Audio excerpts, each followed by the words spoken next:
Estamos en el centro de Italia. En las regiones de Toscana y Lacio se desarrolló hace miles de años una misteriosa civilización, los etruscos. ¿De dónde venían? ¿Cuáles eran sus creencias y sus rituales en torno a la muerte y las enfermedades? Hoy haremos una investigación científica y antropológica sobre este pueblo mediterráneo. Me llamo Philippe Charlier y soy forense, antropólogo e historiador. A través de una serie de lugares mágicos y de ritos vivientes, os invito a descubrir los grandes mitos de la humanidad.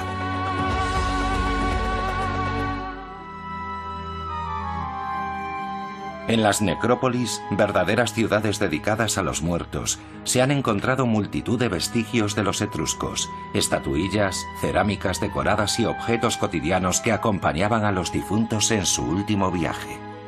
El sarcófago de los esposos hoy en el Museo del Louvre es muy elocuente. Nos muestra la tierna complicidad entre un marido y una mujer que sobrevive a la muerte en este banquete funerario.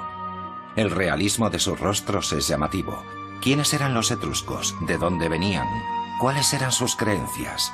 Viajo al norte de Roma, a las necrópolis de Cerveteri y de Tarquinia para comprender mejor a esta civilización surgida en torno al año 900 a.C. en los estertores de la Edad de Bronce.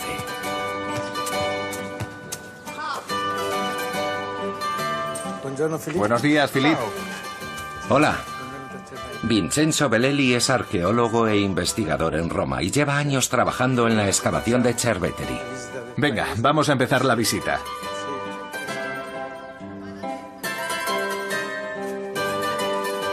El antiguo sendero entre Cerveteri y la necrópolis de la Banditaccia discurre entre la Toba, un aglomerado poroso de cenizas volcánicas.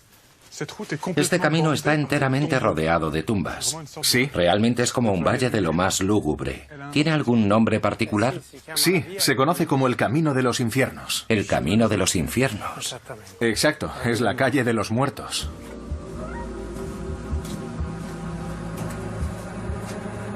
Lo más llamativo de la necrópolis son las tumbas monumentales, coronadas por un túmulo.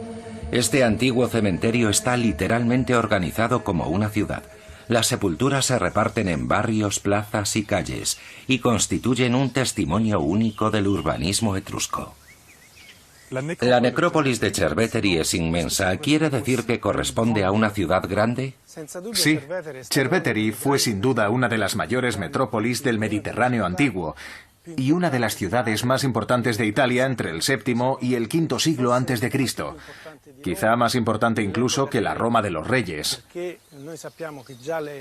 Por las fuentes literarias de esa época, sabemos que Roma temía y respetaba la gran ciudad de Cerveteri. O sea que era una megalópolis. Sí, una megalópolis en el sentido antiguo del término, es decir, una ciudad muy extensa, de cerca de 160 hectáreas y con una población que pudo alcanzar los 25.000 habitantes entre los siglos VII y V a.C. Hace un siglo, al principio de las investigaciones, se pensaba que esa cifra pudo ascender a 80.000 habitantes. Estamos entrando en la Casa de los Muertos, ¿no? Exacto.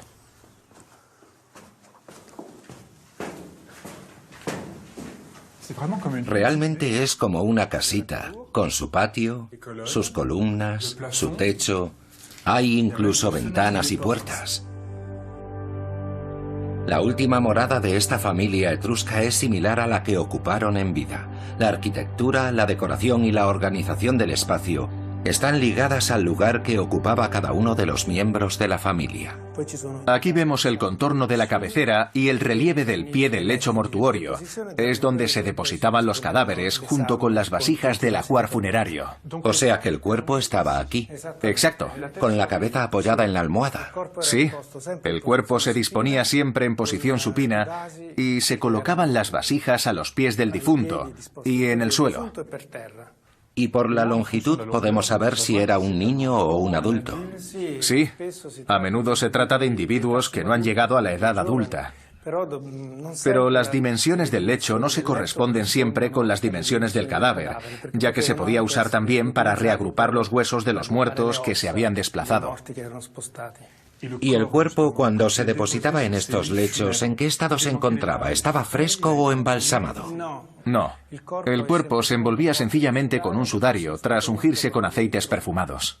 Entonces, cada vez que se reabría la casa de los muertos para meter un nuevo cadáver, debía de oler a rayos, ¿no? Exacto. Es un problema que debió de plantearse y de forma muy acuciante. Quizá por eso se han encontrado tantos frascos de perfume en las tumbas. Por ejemplo, si hemos depositado un muerto en este lecho funerario hace un año y queremos reutilizarlo, cogemos el esqueleto, hacemos un montoncito con los huesos que dejamos en el suelo y depositamos un nuevo cadáver. Sí, y esto podía pasar varias veces. Una tumba como esta, del siglo VI a.C., pudo acoger hasta 10 o incluso 20 muertos a lo largo de 2 o 3 generaciones. ¿Y eso nos lo dice la tumba? ¿Qué nos cuenta sobre el clan o sobre la familia?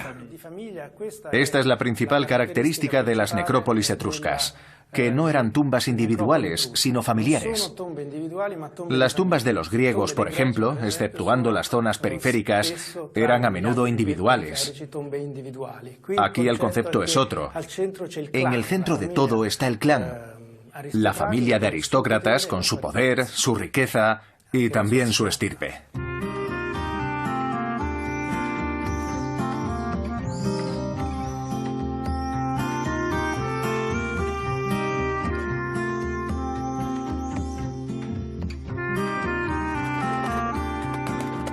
A 50 kilómetros al norte está la actual Tarquinia, que debe su nombre a la gran ciudad etrusca de Targna, de la que apenas han quedado algunos muros y tumbas subterráneas. La necrópolis atesoraba gran cantidad de objetos y frescos, que hoy se conservan en el Palazzo Vitelleschi. En estas tapas de sarcófago podemos ver cómo se representaba a los difuntos etruscos. Es un tipo de representación que también se manifiesta en las tumbas pintadas, donde se celebra al difunto a través de un banquete que marca el paso de la vida terrenal al más allá. Es otra dimensión, la esperanza de una vida más allá de la muerte. Así que, gracias a estas tapas, podemos reconstruir el ritual funerario de los etruscos. Exacto. Algunos de los difuntos esculpidos en los sarcófagos son obesos. El poder y la opulencia de esta élite etrusca sorprendida en pleno banquete son evidentes. En los flancos, los bajorrelieves muestran a una deidad amenazadora, Karun, un dios de orejas puntiagudas y nariz ganchuda, a veces dotado de un par de alas y que esgrime un martillo. Sin embargo, no castigaba a los muertos, sino que guiaba sus almas. Su representación violenta permite ahuyentar la mala suerte y contrarrestar toda influencia maléfica. Los frescos que recubren las tumbas de Tarquinia reflejan las prácticas espirituales de los etruscos.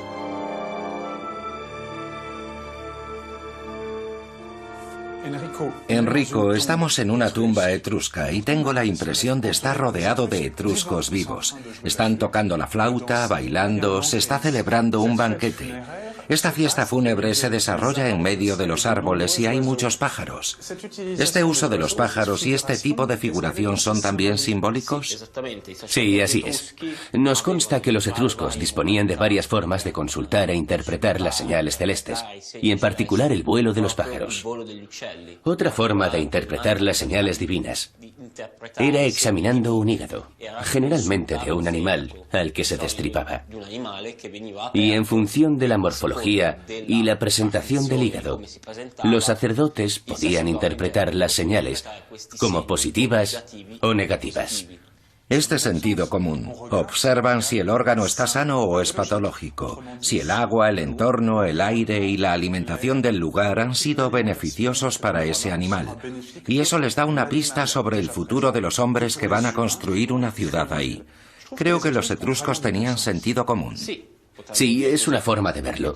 Los etruscos se interesan por las manifestaciones de la naturaleza, porque las interpretan en relación con las manifestaciones divinas. Para los etruscos, la naturaleza es una manifestación de lo divino.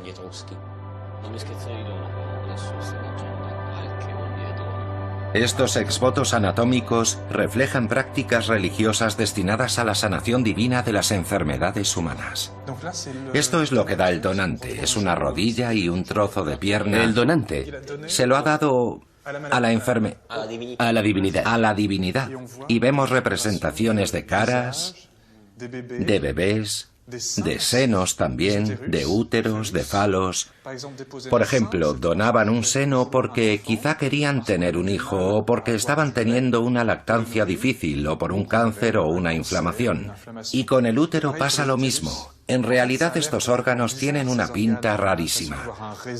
Parece que dentro hay una red de casillas y luego hay una especie de bolitas a la altura del cuello. Es la representación etrusca del interior del cuerpo femenino. En función del lugar donde cae el esperma, a la izquierda, a la derecha o en el medio, pues tendremos un hijo, una hija o un hermafrodita si cae en el medio.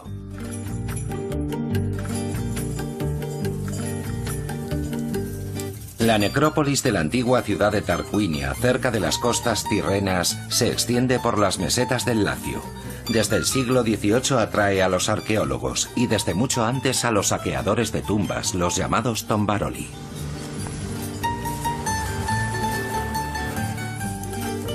Hoy sus tumbas decoradas ya han desentrañado sus secretos. El equipo de Giovanna Bagnasco Gianni de la Universidad de Milán está exhumando ahora la antigua ciudad.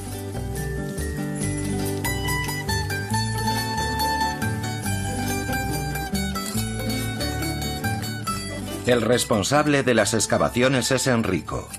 Describe un lugar monumental y sagrado donde se llevaban a cabo sacrificios humanos y ofrendas para honrar a una diosa de la tierra y así congraciarse con ella. Ya han encontrado un importante depósito de exvotos, así como esqueletos humanos. Es espléndido, realmente espléndido. ¿Y este esqueleto? Es el esqueleto del niño del que hablábamos antes. Viene de otra zona de sepulturas infantiles, de la zona sagrada o zona alfa. Son de un niño realmente pequeño, un bebé casi. Tenemos los huesos de los miembros, las costillas, las vértebras y el cráneo.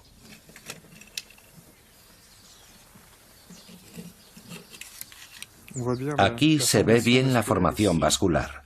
1, 2, 3 cavidades. Y aquí vemos cómo llegan los vasos más grandes. Es un aneurisma. Al hincharse los vasos pueden producirse convulsiones epilépticas. Quizás sea porque este niño tenía epilepsia, por lo que se le consideró un mensajero de los dioses y fue enterrado aquí entre dioses. Sí, dado que era un intermediario entre la divinidad y la comunidad de los hombres, es probable que este niño haya tenido el, digamos, honor de ser enterrado en esta zona sagrada particular, la zona alfa.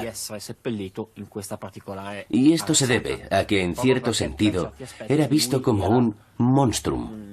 Y por eso se mostraban precavidos. Un monstrum. Exacto, un portento. Pero monstruo no designaba a un individuo monstruoso, sino algo que los dioses mostraban a los humanos. Es la emanación de los dioses, el lenguaje de los dioses. Eso es. Un dios hecho hombre que habla a través de los hombres. Exacto. Se ha demostrado que también se inhumaron restos humanos en la zona sagrada, algo que raras veces se da en la arqueología y que tal vez presente un carácter expiatorio. También se sacrificaban animales aquí. Su sangre se vertía a través de un desagüe en una cavidad artificial, el mundus, una fosa circular que permitía la comunicación con las divinidades subterráneas. Así que este quizás sea el mundo de los muertos. Actualmente, la ciencia no es capaz de zanjar entre las diversas hipótesis existentes y decir, esto es así por esta razón. No tenemos elementos para decantarnos por una u otra hipótesis de entre las 4, 5 o 6 hipótesis sobre la función que pudo desempeñar este tipo de estructura. Se nota una atmósfera un tanto particular. Fuera hace mucho calor, pero aquí hace frío, hay humedad, vas pisando arcilla. Es como estar en el territorio de los muertos. La cavidad natural servía para comunicarse con la deidad a la que veneraban. Una deidad que presidía el ciclo de la vida. Digamos que regulaba los aspectos de la naturaleza, de las estaciones probablemente. O sea, que era una deidad estrechamente ligada a la tierra. Todo el patrimonio religioso de los etruscos, la llamada disciplina etrusca, se transmitía a través de la tierra. Todo el conocimiento. Todo el conocimiento, eso es. Y ese conocimiento no era solo religioso, sino también científico. Es la doctrina que desarrollan los sacerdotes etruscos y en la que son, digamos, expertos. Los augurios. Esta ciencia adivinatoria está consignada en parte en este hígado de bronce. A través de unos adivinos muy especializados, los arúspices, los etruscos recurrían a la adivinación. El ritual descrito por los romanos se componía de súplicas, plegarias, invocaciones y procesiones. De estas interpretaciones podía depender que se fundara una ciudad o que se lanzara una campaña militar. Tarquinia conserva su unicidad. Pero al mismo tiempo, todos los datos que podemos recabar en las excavaciones arqueológicas ponen de relieve su abertura a la cultura mediterránea. Es una sociedad muy abierta. Sigue pendiente una pregunta. ¿De dónde viene este pueblo único en el Mediterráneo? ¿Son originarios de la península italiana y descienden de los famosos villanovianos, el pueblo neolítico que ocupaba la actual Toscana? ¿O acaso proceden de otro país del que aportan sus conocimientos y sus creencias? Según el historiador griego Heródoto, la aristocracia etrusca pudo venir a refugiarse a Italia desde Lidia, una provincia de Asia Menor situada en la actual Turquía.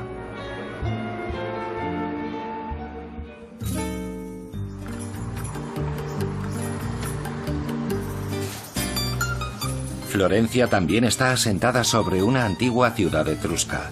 En la universidad, cuyos muros aún muestran el escudo de armas de los Medici, los investigadores tratan de reconstruir la vida de este pueblo misterioso. Un equipo de genetistas se ha interesado por la cuestión del origen de los etruscos.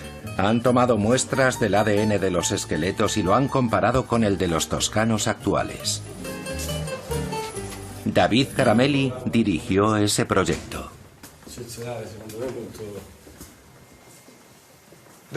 David, tú eres paleogenetista. ¿Es fácil o difícil extraer el ADN de los esqueletos etruscos, que tienen varios miles de años de antigüedad? El último estudio que publicamos el año pasado, creo recordar, es muy interesante, por dos motivos. El primero es que nos hemos basado en muestras que hemos extraído nosotros directamente.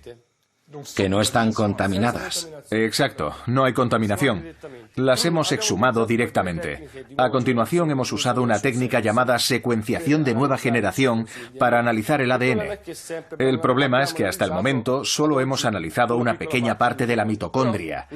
Pero gracias a su poder estadístico, estos análisis nos han dicho cosas mucho más interesantes que las que habíamos averiguado hasta la fecha. Los datos no nos permiten seguir defendiendo la hipótesis del origen oriental de la población etrusca, pero hemos observado un aspecto interesante en ciertas localidades de la Toscana, y es que hay una continuidad genética entre la población etrusca y los habitantes actuales. Y eso quiere decir que el acervo genético de los etruscos no ha desaparecido por completo. Exacto.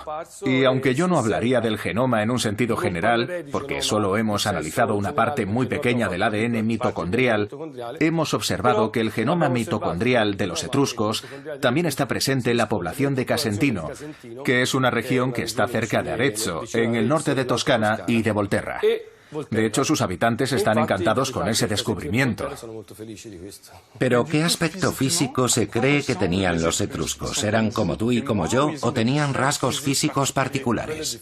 Eso es difícil de saber. ¿Y a nivel fenotípico? A nivel fenotípico es muy difícil de estimar. Estamos colaborando con un colega, Johannes Krause, de la Universidad de Tubinga, en Alemania, y con otros colegas americanos, y estamos secuenciando el genoma completo de los etruscos. Y analizando su genoma completo, también podríamos recabar datos de carácter fenotípico. Por ejemplo, el color del pelo, el color de los ojos, de la piel, etc. ¿Y tú te has hecho una prueba genética? ¿Eres de origen etrusco? No, que va. Por desgracia no soy de origen etrusco, porque no vivo ni en Casentino ni en Volterra. Vale, pero eres etrusco de adopción. Exacto, eso es.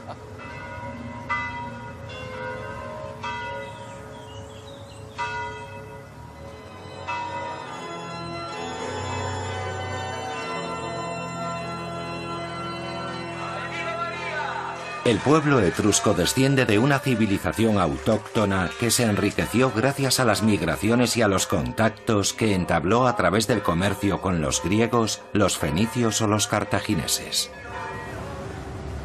Una civilización abierta a todo el Mediterráneo, como lo demuestran las antiguas ciudades costeras de Tarquinia y Cerveteri, que prosperaron gracias a sus flotas de barcos comerciales y militares. El puerto de Cerveteri está hoy en la comarca de Santa Severa. Ya casi no queda rastro de actividad marítima. Los cimientos de un importante santuario son lo único que recuerda la presencia de los etruscos. Es muy importante, porque es el único santuario etrusco construido a la orilla del mar. Y tiene una extensión de casi 200 metros. Los arqueólogos han descubierto en él un verdadero tesoro, unas láminas de oro grabadas que relatan en etrusco y en fenicio la consagración del templo a la diosa Astarte, equivalente a la deidad etrusca Uni. Etruria era una región muy unificada, tanto desde el punto de vista político como desde el cultural, por lo que era la región mejor organizada, desde el punto de vista del comercio, de la artesanía, de la estructura de la vida social y también desde el punto de vista de las relaciones comerciales con otros pueblos. Etruria domina el comercio con el extranjero y por eso el puerto de Pyrgi desempeña un papel tan importante en la historia de Etruria, porque fue realmente el primer gran puerto del territorio de Etruria. Y es por eso que Cerveteri concentra todo ese interés, gracias al puerto de Pyrgi. A partir de entonces, Cerveteri construyó esta larga carretera de casi 13 kilómetros que une la ciudad de Cerveteri con su puerto, en línea recta. María Paola, los etruscos fueron una gran potencia marítima. ¿Hasta dónde se extendía su imperio? No tenía límites. En cuanto a la explotación de los mares, se han encontrado muchas ánforas etruscas que contenían vino, por lo que sabemos que los etruscos exportaron su vino a las costas de la Galia meridional y desde Galia remontaban el valle del Ródano. En su apogeo, Etruria fue una talasocracia, una potencia política basada en la dominación del mar. Se organizaba alrededor de 12 ciudades-estado, una dodecápolis, que competían entre sí no solo para expandir su territorio, sino también su comercio. La religión era lo único que tenían en común los amos que dirigían las ciudades, los oligarcas. ¿Qué fue lo que precipitó el fin de los etruscos? ¿Su civilización desapareció o se mezcló con la romana, por ejemplo?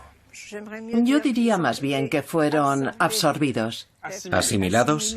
Sí, se podría decir que fueron asimilados por los romanos, ya que el latín se convirtió en su idioma oficial, por lo que el etrusco dejó de usarse en la vida pública, en la política, en la vida social y demás. Pero podemos interpretar la historia de los etruscos gracias a los monumentos y también gracias a las fuentes historiográficas, indagando en los elementos de la antigua Italia a través de las fuentes historiográficas y reflexionando sobre la historia de los etruscos. Probablemente fueran las disensiones entre esas 12 ciudades-estado las que permitieron a los romanos dominar Etruria sin dificultad y acabar absorbiéndola. Los etruscos ejercieron una influencia considerable en la civilización romana a nivel político, artístico, médico e incluso religioso. Los últimos representantes de la cultura etrusca, los arúspices, terminaron poniendo sus artes adivinatorias al servicio de los romanos.